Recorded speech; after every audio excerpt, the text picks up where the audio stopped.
it's time for a bit of what the heck is going on.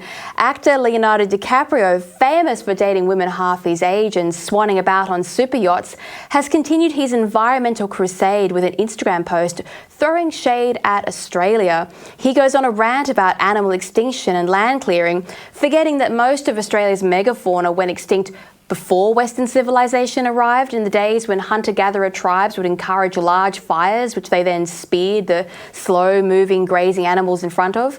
Now, Leonardo says, and I quote, "An independent study has found that the National Carbon Accounting System of Australia may be significantly underreporting deforestation in Queensland," end quote.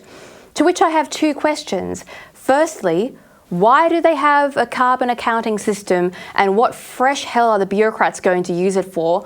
And secondly, did Leo report on this, did he include the deforestation that's happening under all the wind turbines and wind farms? What are Leo's thoughts on Queensland rainforests being felled in the name of green energy? One commentator said it best in their reply, and I quote, "Do not criticise our farmers feeding their families and our fellow Australians from your privileged life when you drive your lithium toxic EV, which is worthless in the used car market, and you travel on your jet and sunbake with bikini-clad girls on your yacht," end quote. And that, ladies and gentlemen, is the new class divide created by climate change. A weird and incomprehensible display of virtue where actors and philanthropists put up posts demanding climate action, no doubt written from their mansions and or their yachts.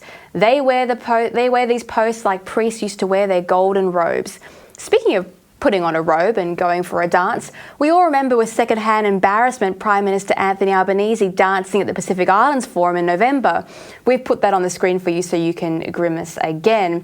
Well, all the fake crying that the Pacific Islands did regarding the Australian taxpayer perch and wanting to stop the rising tides of climate, Australians are continuing to suffer under their own financial crisis. And yet our governments are adding to our taxes, our banks are pushing up interest rates, and our money isn't going anywhere near Australian infrastructure or struggling Australian families. No, our money is going to help the Albanese's pledge for $2 billion in support of business engagement in Southeast Asia.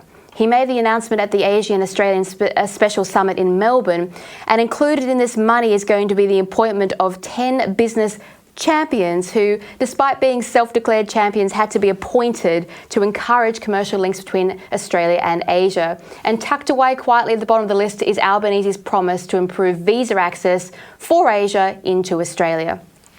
Now he says, and I quote, "When our region prospers, Australia prospers."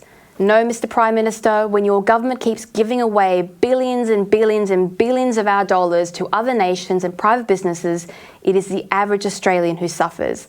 And so I ask, instead of $2 billion for Southeast Asia, what the heck happened to your election promise to lower household energy prices by $275 a year? Well, if you try and find that page on the government website, you're greeted with an error. That page no longer exists. The promise no longer exists. Indeed, Albanese has shifted from deflecting to outright denying that he ever made the promise regarding our power, instead blaming our prices on Ukraine. As I said, what the heck is going on with this government?